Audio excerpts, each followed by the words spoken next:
Are you ready? Ready to bring a revolution to your relationships? Ready for the experiences on your dating adventure to evolve? Ready for more passion, intimacy, connection, and love in your relationship? Ready to heal past relationship wounds? You're in the right place. I'm Alan, the love engineer, and this is the Relationship Revolutions podcast.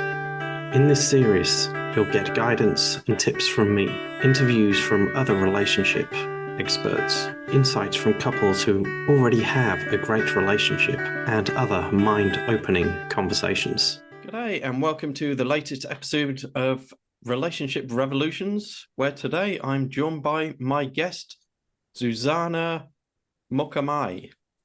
So first two questions for you, Zuzana.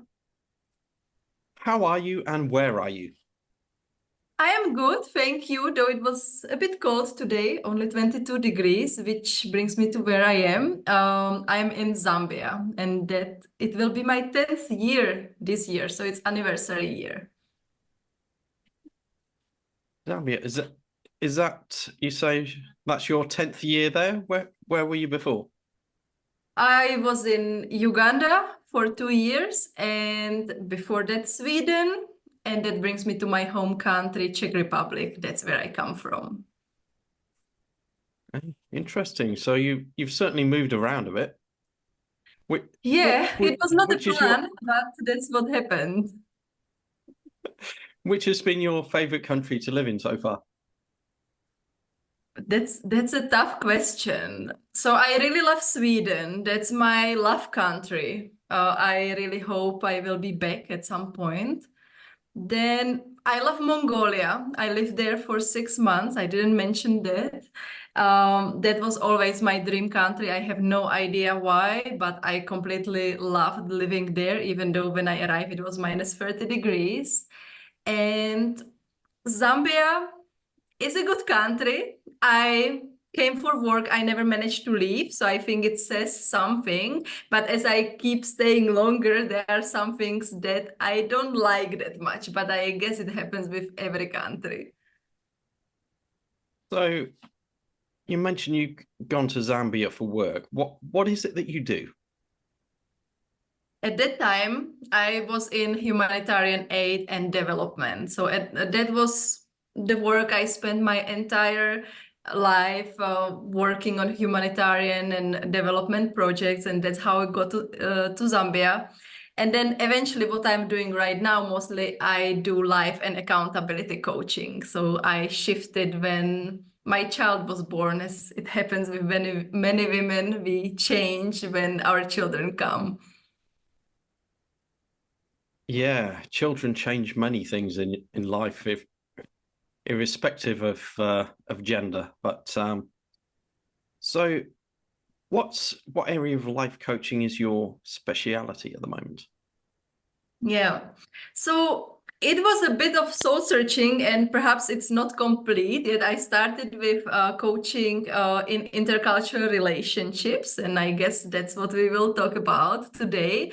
But eventually, I realized that relationship is just part of being happier. So right now, what I'm doing with my clients is that I look at the areas of life that are important to them. So usually we talk about creating their businesses, having time for their important relationship, and often with most of my clients we talk about creating habits for better productivity and better health. And most of my clients, like me, they have feet in different countries, so that's what I love about the group of my clients. We are all in the same pond. Yeah, I can relate to the having feet in different countries. There's a big part of me that's kind of stayed over in Australia and New Zealand after I went backpacking around there uh, a long time ago. I'm not going to admit how many because it scares me. Although in some ways it feels like yesterday. Yeah. And backpacking, that was what I did first time I ever traveled. I went by truck to Sweden from Czech Republic. I hitchhiked. It was in my early 20s. And I can't believe now when I'm in my mid 30s, now I feel old.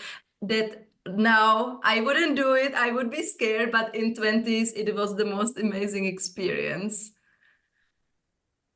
Yeah, I must admit, when I did it, I was in my 20s, but I was still scared. But it's one of those things that when you do it and reflect back on it, and it's in many ways, it has been life-changing. Definitely. And for me, I remember I was going this long stretch from Göteborg to Stockholm, and I jumped. It was a taxi. It was like three guys from Somalia. And for me, coming from Czech Republic, we don't have, and back then it was even less. We don't have that many people from abroad. So it was first time ever I was meeting people from Africa. So then I went to one festival. I lived with Nigerian, Ugandans, and it was the first time ever I interacted with African people. And even though I didn't plan to live in Africa, that maybe it was the first kind of seed of what will happen later.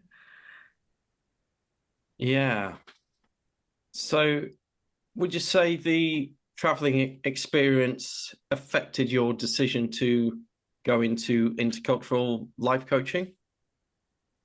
I think back then I didn't think that far. I just loved it. I really loved interacting with different cultures. I was really curious. And I think what it impacted is that then with my partner, who was also from different culture, my ex-partner, he was from Italy. He loved Africa. I followed him, and like all this excitement about different cultures and discovering. And eventually we did not work out. We got married, we got divorced. But when I started dating my current husband, who is Zambian, I continued doing things the same way as I was used. And because he was completely different, he was like, hey, what are you doing?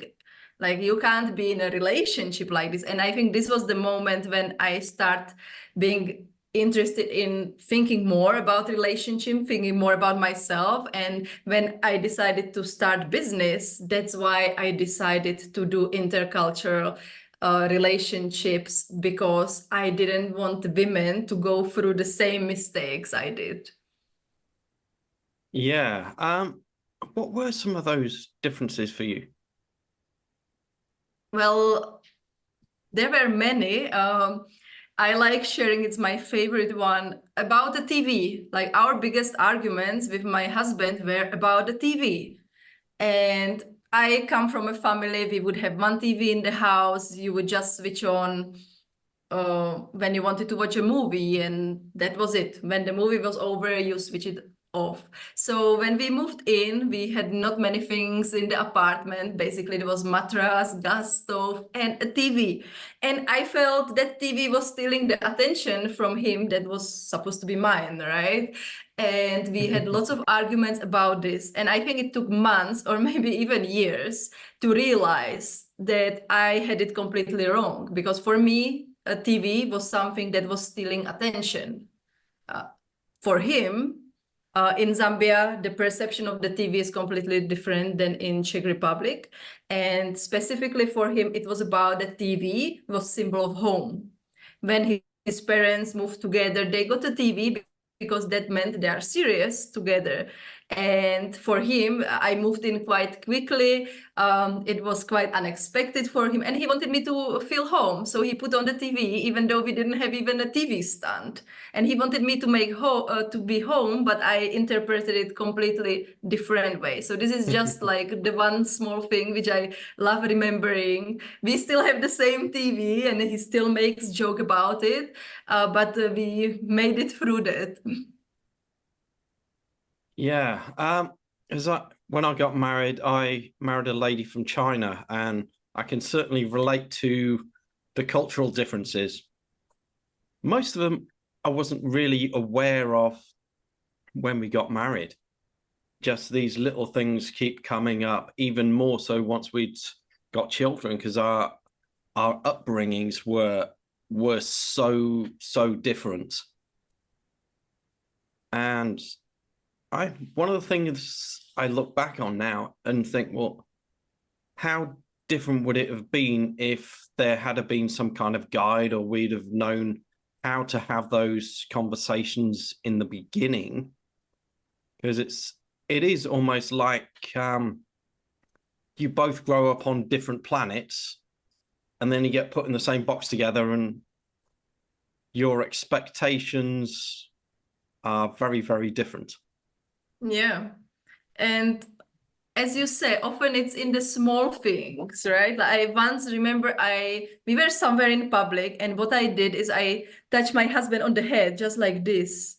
And he didn't react, but then when the event was over, he was like, "What did you do? Like, why would you do that?" It's like, "I just touched your head." It was like a gesture of affection. And he was like, "No, that means if you do that, you think I'm a small boy, so you kind of treat me badly." And these kind of things, like we wouldn't even think about it because we grow up certain way, and wherever and anyhow how we grew up, we think that's normal, and we don't realize that other people might have different perspective until we get in contact with somebody who has a different perspective. Yeah.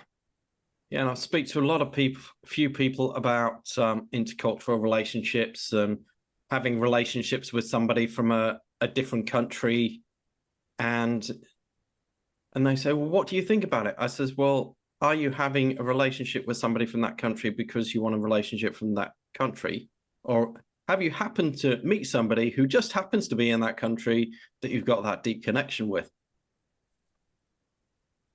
Yeah, that's interesting distinction. And I actually got also people asking me often this question if I wanted to have a partner from abroad. And I am on the side that I never planned it. I kind of never cared about from where my boyfriends were. So for me, it was the second way you mentioned, that I just happened to meet somebody who was from Zambia or Italy or Iceland, Australia before. It was since I was like dating, I always had guys from abroad, but it was never planned. And I think this when people go consciously for somebody of certain country, it can create lots of problems, because then it's not really about the person often, but about the idea the people have. Yeah. And in the beginning, when I started the first time, I was doing my courses, it was in Czech. So I was mostly working with women from Czech Republic who had partner from abroad. And naturally, many women came to me who had also partner from Africa. And there, like, it was, you could see not everybody, but you see some were more like in relationship with the idea than with the man. Yeah. Yeah, because when I was going through the dating process after the divorce, on you get all these adverts flash up on social media and Google about finding a new wife or a new girlfriend or whatever that's either in the Ukraine or somewhere in Eastern Europe, maybe Colombia or the Philippines, and just think, why? Why would Mm. someone choose to just go to a country where they don't speak the same language, they have a different culture, they have different upbringings, and it's just going to work? Whereas what I find is, even with couples that have grown up in the same town, their upbringings are different, and it can cause conflict. So I mean, it's crazy, but at the same time, if like yourself, where you've been traveling and met somebody there, why not give it a go? Mm. Yeah. And I think it's a bit problematic, as you said, like the countries. You say you're from UK, and it was offering you women from Ukraine or Eastern Europe or Colombia. Those are all countries that are poorer than UK, Yeah. and then that's when the question of inequality comes in, and like. All these things about, are they dating me for me? Are they dating me from where I come from? And I don't know if you have watched the show, it's on TLC, Match Me Abroad. I watched it a can't few say as I times have. because it's about, I think, 7 Americans, and they are matched with people from Colombia. Surprisingly, there is Czech Republic, and I think Morocco or somewhere in Northern Africa. So it's exactly, I was wondering the same. Why did they pick up these countries which are not on the same level? And I think it was picked on purpose because it will bring more drama. But it's true that I don't say the relationship can't work. They 100% can. And I know couples that work Yeah. out, but there is this added layer of not being at the same level and kind of the added danger of that one in the couple might not be there for the love. Yeah. What else? Another thing I did after I kept seeing these ads, I thought, well, this is very interesting, but what's behind it? So you actually look at the business structure behind it. And what it seems to be doing is targeting wealthy West English and American men and kind of offering them a pretty girl to sit on their arm. And to me, that's not really what relationships should be about. Yeah. And then when I traveled around Ukraine, I actually saw the country for myself and thought, okay, not all the women look like those adverts, which in a way was quite refreshing because they're just normal people like you and me.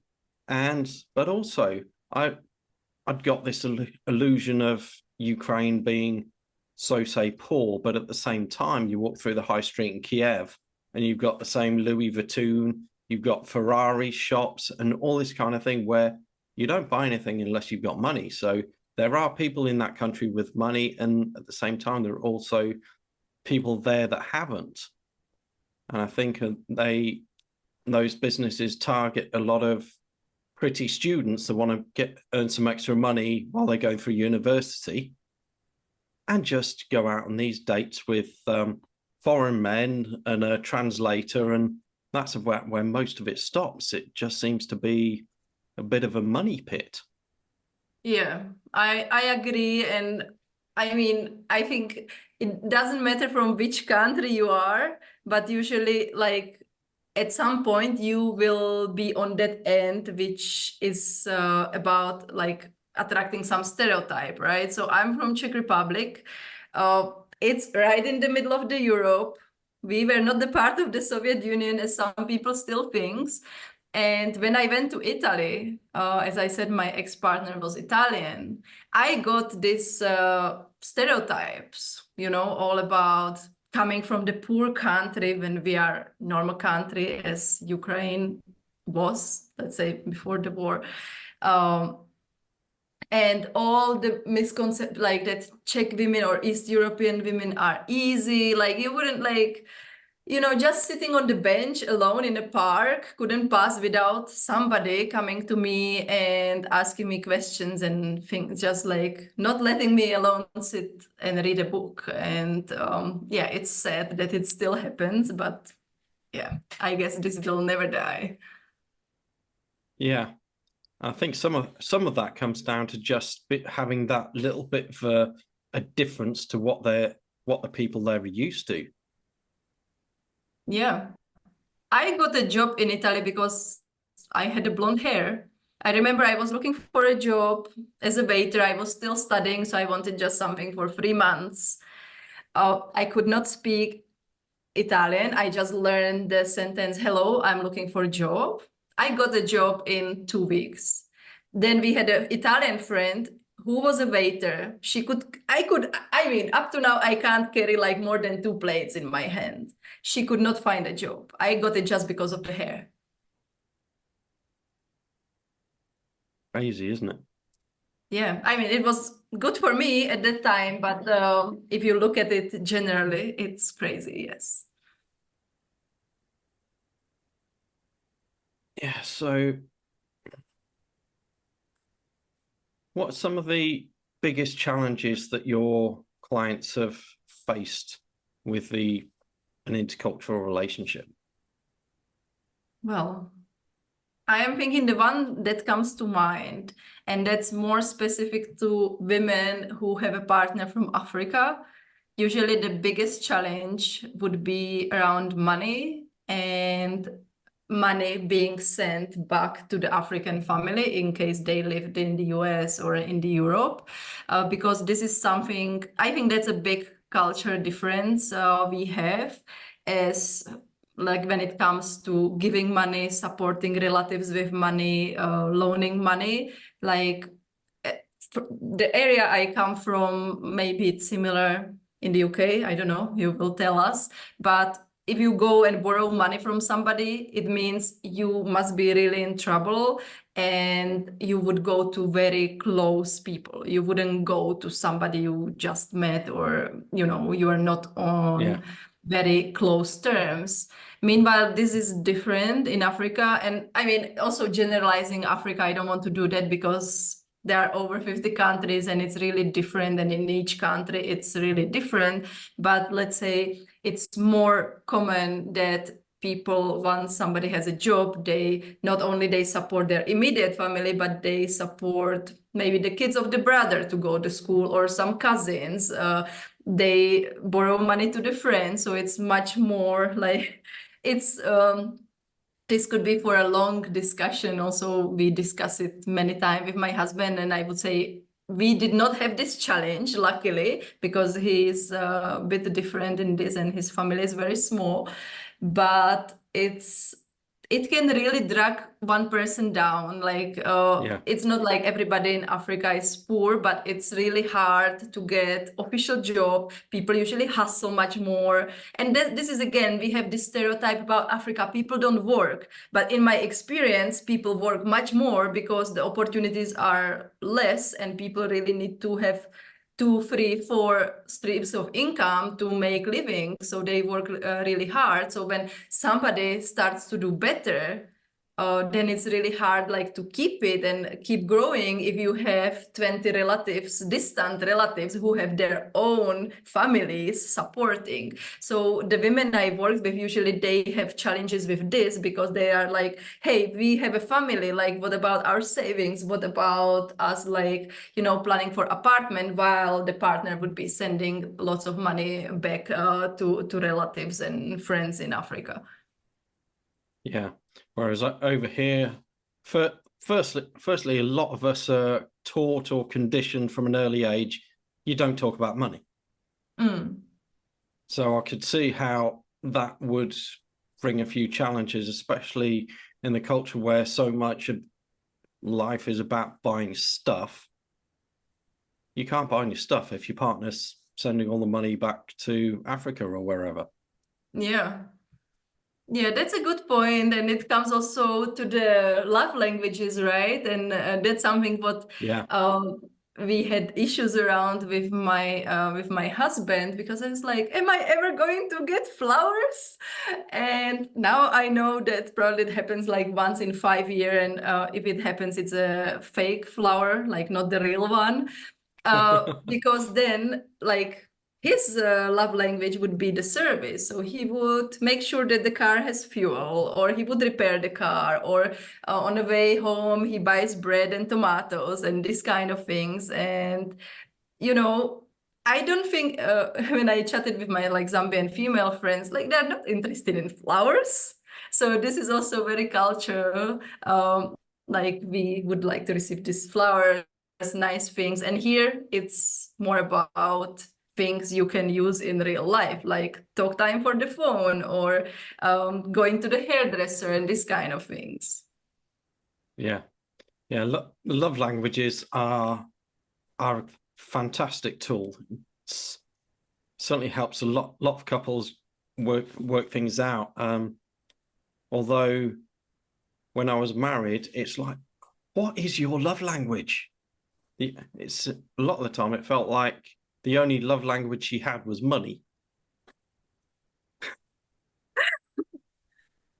And yeah, I mean, what I'm thinking, maybe that could be considered as service because money is for something.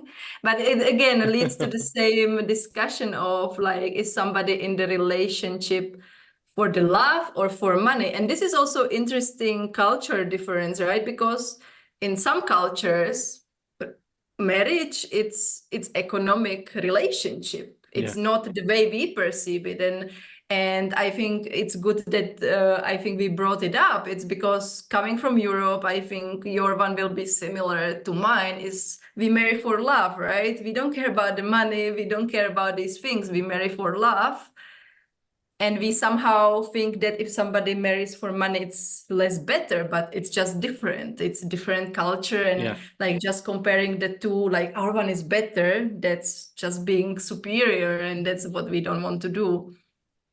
But I think it's important actually when it comes to partners, maybe from two different continents or completely different culture, actually talk about this, because you may be in a relationship and you're like, I love children. And your partner says, I love children too. And then you're like, great, he's perfect. We can have children. And then you get married and he's like, but I don't have to have children. But you said you love children. Yes, like I love playing with my nieces. Like, you know, like these things, like we really should go deep and not to take everything at the face value, but really go deeper. What does that mean? And this is valid to all the people, right? Even if you are from the same town, just we can have misunderstanding, but especially when it comes to completely different culture, it's communicate. Yeah, absolutely.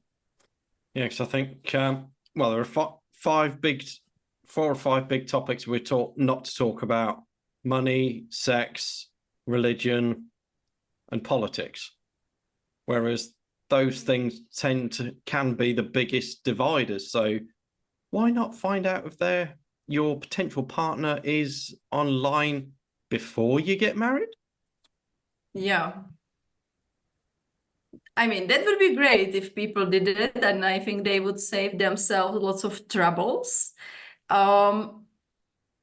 Though I'm also a believer that sometimes when we overthink, it's also not helpful. And I can talk of specific example of religion. So I don't have any religion. I wouldn't say I'm atheist, but my husband is Catholic and like he is Christian, right? So, and these are the things we will probably never agree on. We will never agree on the question if Jesus died for us or not. But as we go and as we figure out our challenges, it's now I'm missing the name of the famous author who says that it's okay to have some disagreements which are not solvable. And this is something like, if you know that probably you will manage to live with it, it's okay to have some things you will never agree on. Same with dinosaurs. We will probably never agree on the end of the dinosaurs, but it doesn't really affect our daily life, so it's fine. But if you would imagine situation when you get married and then your husband is really religious, and then he expects you to convert or change to his religion or follow like the rules, and then you were not ready for it, then it becomes a problem.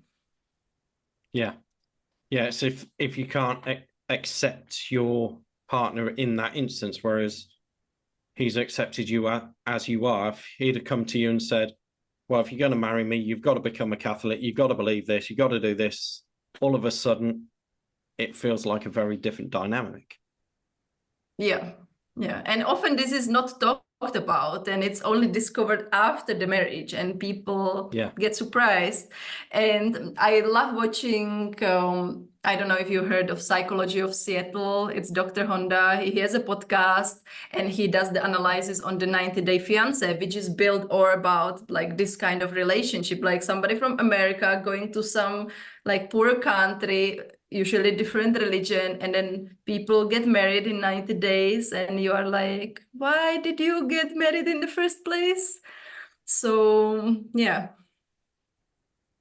So I remember I had a couple of dates with I think she was a Muslim, and he says, well, if we go farther down this road together, at some point you're going to be circumcised, have to be circumcised. I'm like, I'm out, goodbye, thank you very much.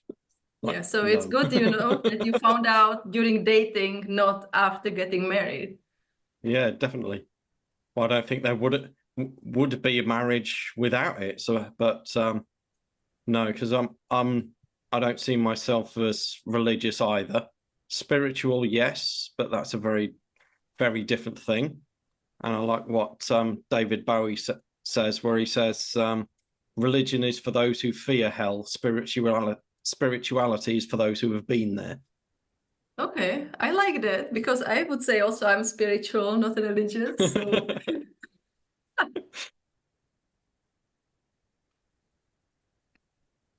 So, what direction do you see your business going next? Do you see it staying in the general life coaching area or expanding or evolving? I think now I'm staying where I am because I really enjoy it. And I still talk about relationship and dating with my clients. It's just, when our relationship sucks, everything else sucks. If our job sucks, everything Absolutely. else sucks. So it's like kind of once we don't have those pieces which are important in life together, Yeah. usually we are not that happy as we could be. So I really like the holistic perspective because it often happens. Clients come to me, oh, I want to find a better job, but we end up talking about breakups and relationships, or somebody comes to me about their business and we ended up talking about their marriage. So it's always connected. And as my coach used to Yeah. say, whatever problem you have in business, it's personal. So it's always, as at least as they say, men are able to separate things more. But actually what I see with my clients, it's also connected, but especially also for us women, like if one area if in life is not working, then yeah, it's not Yeah. happening. I think women notice the differences emotionally a lot faster than men because we do believe that we keep everything separate. And I remember one of my coaches told me years ago, he says, the thing is, a lot of people, especially guys, think that life is like a barbecue. He says, you have your work sausage, you have your business sausage, you have your family sausage, you have a social sausage. Whereas reality is, it's more like a stew. And if one of those sausages is off, they all taste off. Yeah, yeah. And that made me reminder of one another food metaphor, but I wouldn't vouch for it. It's more like it was funny for me because coming from different culture, one of my colleagues back in Uganda, they eat the basic Ugandan deal is like kind of polenta, and then you have vegetable, beans, different things. And he would be like, relationship, it's like eating the food. You can't just have the polenta with beans. You need to have vegetables, and you need to have these other vegetables, meaning that you need to have a wife and then different girlfriends. So as I said, I'm not vouching for it, but I just remember this food metaphor, which I thought it was funny, like how people use metaphors for their own means. Yeah. Yeah. In the BDSM and kink environment, because I was talking to somebody about that recently on the podcast, and they said, well, people who are not in that environment, they get described as being vanilla because all you have is vanilla ice cream. Why not have some variety into it? That can be with the same partner or it can be with various. It depends on your own beliefs and desires, I guess. Yeah. But we do, as human beings, we do need some kind of variety in life. And there's no rules for actually how you should get that.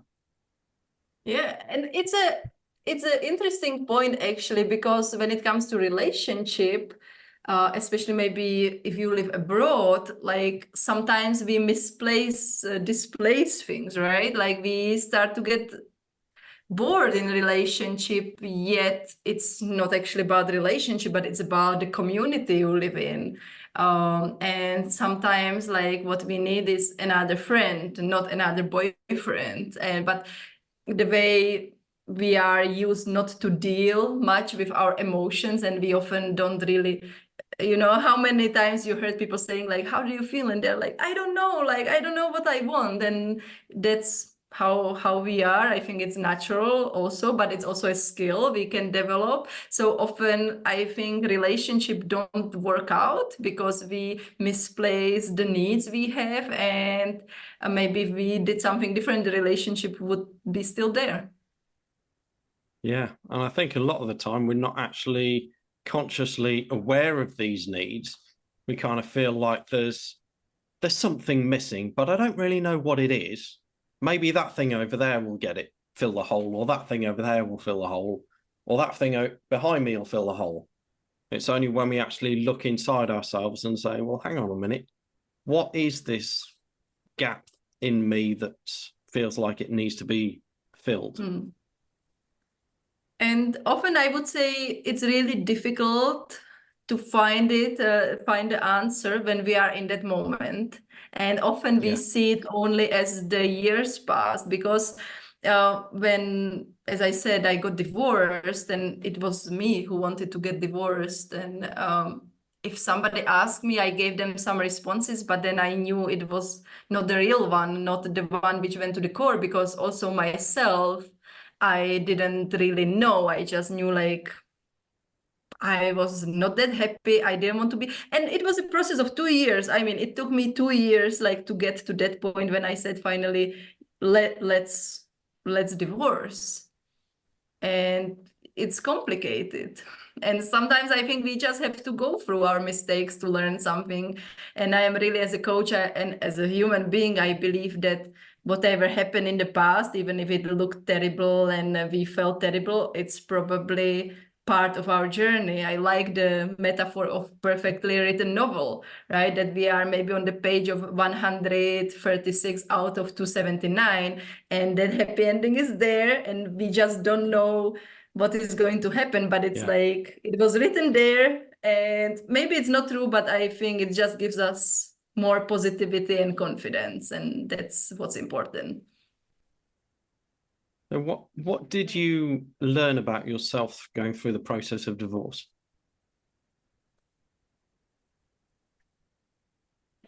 I think I learned about that I need to think less about myself, because I was really, everything was about me.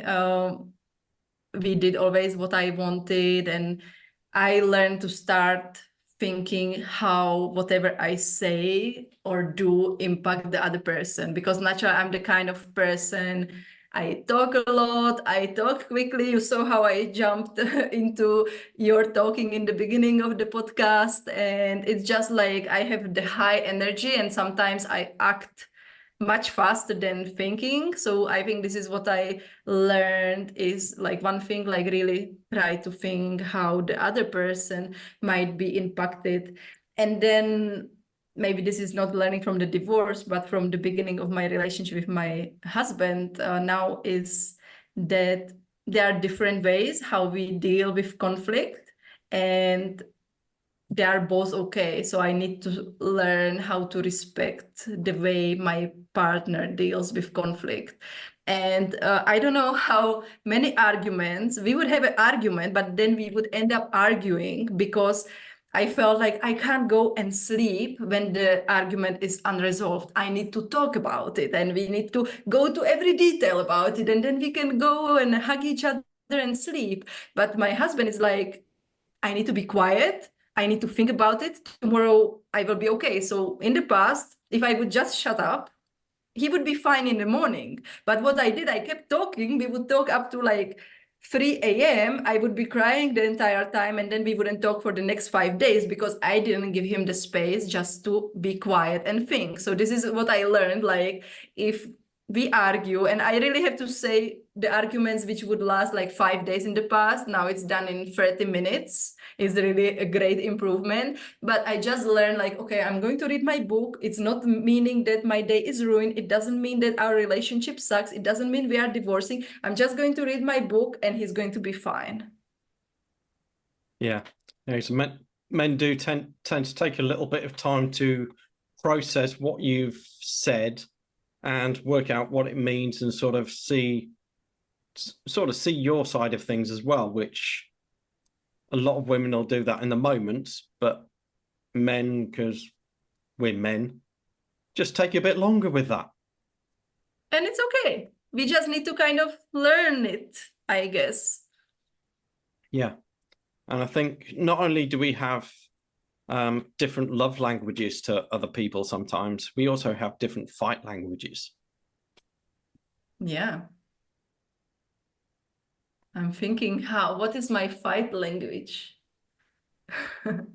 Now I mostly fight in my head because I think that's what I'm so grateful for, like doing the coaching, because it's not only, as they say, you teach what you need to learn yourself, right? So now, like most of the fights, which in the past would happen between two of us, they just happen in my head. Then I give myself a space, and then I am able to be a bit more rational in like, those things are actually not fair, what is running in my head. So then most of the time I don't say it in the moment. And if there is something that is like bothering me still, then I say it after a couple of days when I really thought about if it's fair. Because when we are in the argument, we say things which are really, really unfair. We tend to blame the other person for everything. And if there is one thing I learned from coaching, it's we have to first look at ourselves, like what is going on with us, why we are reacting in certain way, and then to engage the other person. I don't think is there some book on the 5 languages, or are there some 5 languages as for the love languages? Well, I don't know about anyone else, but I have put I think it's 7 languages in my yellow book back there, which is going to be released sometime this year. So yeah, then I need to fun. get a copy. But I wanted to say, I don't know what 7 you identify, but I guess my husband's language would be silence. Yeah, so cool. The different language, like there's the boxer where you're just continuing exchanging blow for blow, initially just verbally, but what happens if you get pushed too far? And then another would be the yogi that just wants to sit there and think about it. And then the sprinter that just wants to run away from every argument, and all these different things like that. So it's quite an interesting thought process to go through. Yeah, and especially, and that's how it happens with the love languages. We usually don't find a person with the same language, right? We usually find somebody with different language, and that's when we need to start doing the adjustments. And I guess the love languages are kind of like being in intercultural relationship as well. Yeah. And even if you do have a partner with the same love language, both me and my partner, our top language is physical touch, but we have different dialects. Whereas when I touch her, if I just gently stroke her back or something to the point where it's almost tickling or whatever, and she loves it. She does that to me and I'm like, oh, get off, stop that. I hate that. And she's like, it's a sign of affection. It's like, bloody not. Yeah, that's funny. I never thought of the dialects, but yeah, I guess it's true. Also, when it comes to the gifts, right? Somebody would expect a watch and the other person would expect, I don't know, a handmade painting. So it's interesting. How can you only spend £10 on me? You should, if you love me, you should spend at least 1,000. Yeah, and this is also quite interesting. Because as I continue going, and as I said, I started with intercultural relationship, and at that time I talk a lot about the cultural differences and communication. But I think eventually, when the relationship progress in the beginning, it might be about cultural differences. Then it kind of merges differences, men versus women, and then like the last stage is about our self-development and how we work on ourselves as a human being. And I wanted to say before, like about the culture differences. For me, I am the kind of person I identify cars by color. I don't care if it's, I don't know what or what. I don't see the difference. I don't care. And here, if you drive certain car, it means something. I guess that's probably in Europe. It's just I never cared about the cars. But again, like that's the dialect, and that's how on maybe the first 1 year or 2 years, like these culture differences can play a role. But as you get to know each other, you work things out, then it becomes less and less cultural. And ultimately, that's what I really believe. It's all about us as humans and what we can do to grow ourselves, to understand the other person. Yeah, definitely. Yeah, so it's amazing how us as just human beings, nothing has any meaning at all unless we give it a meaning. Yeah. That could be a car, a book, the words that somebody says. It's like if I say something that's really, really rude and obscene in Japanese, it's not going to bother you at all. But if I say the same thing in English or Czech, it's going to have a very different meaning. How can you say that to me? Yeah. And I mean, I make a note here because it's an interesting topic to talk about when it comes to meaning, because especially as you said, like the languages, they make a huge difference, but then also it's about us ultimately as a human, what we decide, like how do we decide that we want to show up in the moment. And that's, I think it's the personal development route. Like we have always the choice how we react, and if our partner says something we feel offended or we think he's being rude, we always have the option to react in our best possible self and maybe just let it go, or not say the first thing that comes to our head. And I don't know how many arguments I would save to ourselves if I would just comment on some things I didn't like. And I am sure it's same for my husband. If he would comment on everything I do and he didn't like, we would probably be nonstop arguing. But I think at some point, both of the couple, we need to pick our fights and we need to choose what is important. Because honestly, if I ask you, do you remember what you were fighting with your partner a year ago? You won't remember most of the fights, right? So why we should bother? Yeah. Well, luckily, we've not had too many fights, arguments, or disconnects. We did have one just recently between Christmas and New Year. It's one of those days. I sense something's not quite right. And get the typical answer of I'm fine. No, you're not. And then at the end of the day, when the kids had gone to bed, we're just relaxing, and I says, I'm getting a very heavy feeling. What's going on? And she's like, oh, well, that point earlier in the day, and then this happened, and I'm very disappointed with you. But what I also realized, because I've processed it, is it's not really got anything to do with you, but I'm still feeling it. And so we dug into it a little bit, and a lot of it went back to when she was married and at a time where she didn't feel seen and respected, and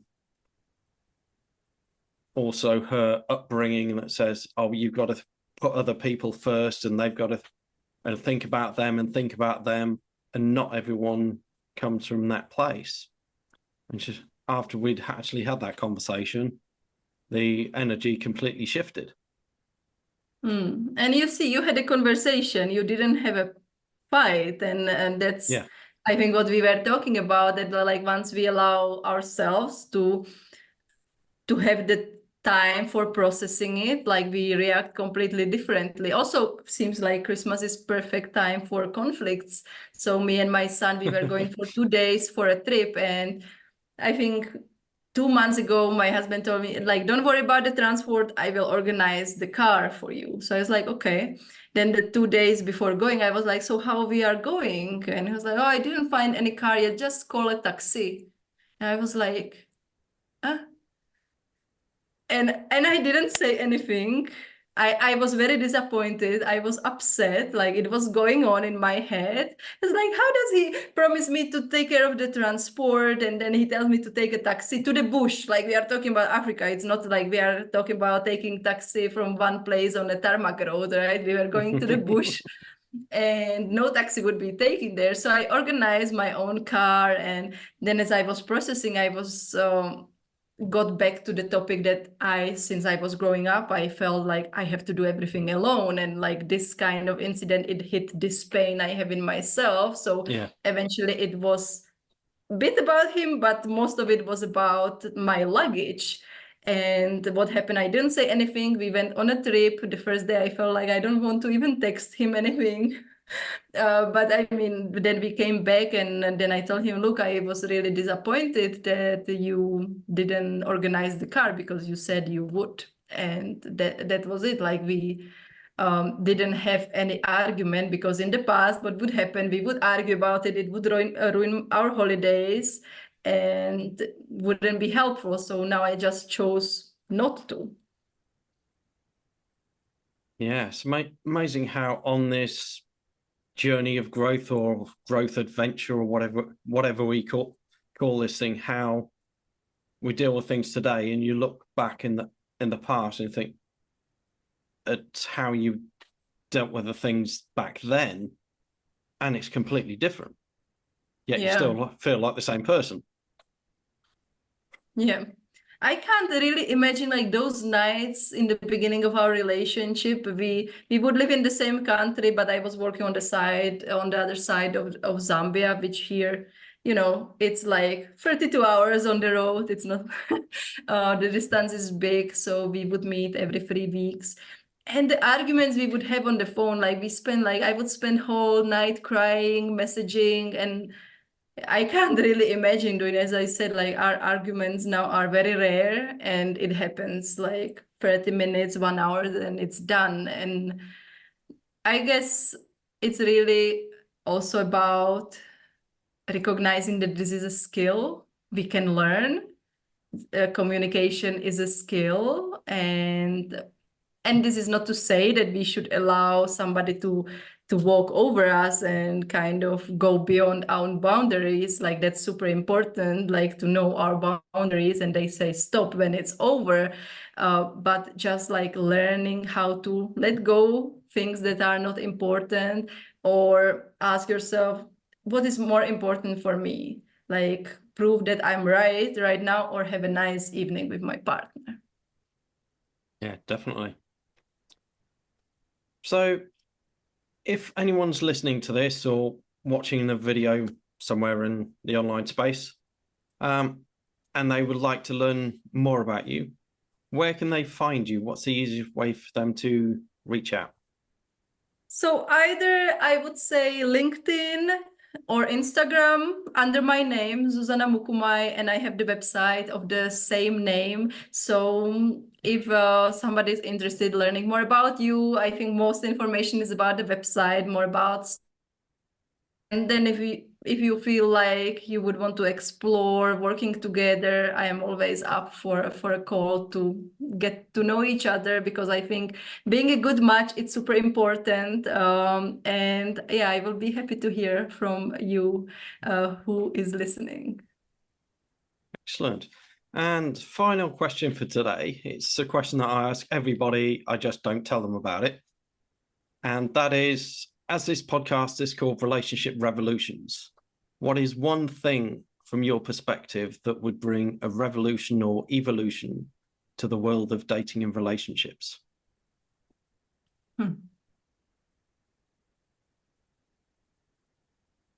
I think what would really help is that people were learning more about themselves and their luggage and not taking it on the person they are with currently. because we all have luggage, we all have past relationship, and that's not only romantic relationship, but the way we grew up, the way we were at school, but we take everything to the relationship. So if we learn to differentiate that and not blame the partner from our luggage, I think that would make a huge difference, alongside with the rule of communicate, communicate, communicate. Yeah, definitely. And also helps if you've, as a couple or a team, you're willing to help each other process this baggage or the past stuff and just get rid of it, because we don't need it. Yeah, we don't need it. And also this might be interesting culture difference, right? Because with my ex-partner, he was from Europe as well. We would talk about the past relationships and it was normal. But with some cultures, the men don't want to hear about it. So it's also important to pick up on these things, because I remember in the beginning with my husband, we talk about it. And he was like, how did you tell me that? I didn't want to know. Like, why would you do that? And so this is also maybe a small tip, like just to know like what's common in the culture. And of course, it's different with every person, but sometimes what is normal for us, like talking about past relationship, being very detailed and specific, might not be helpful in some relationships. Yeah. Yeah, it's good to know that they've got a past, but you don't necessarily need all the details. Yeah. And on that note, I think we are done. Thank you. Thank you for coming. Thank you for listening. And if you haven't already, please leave me a review on your preferred podcast platform. Click the like button and also subscribe so that you get the new episode notifications. I'm curious, what did you take away from this episode? Please share your takeaways with me. Send me an email to relationship-revolutions@theloveengineer.rocks.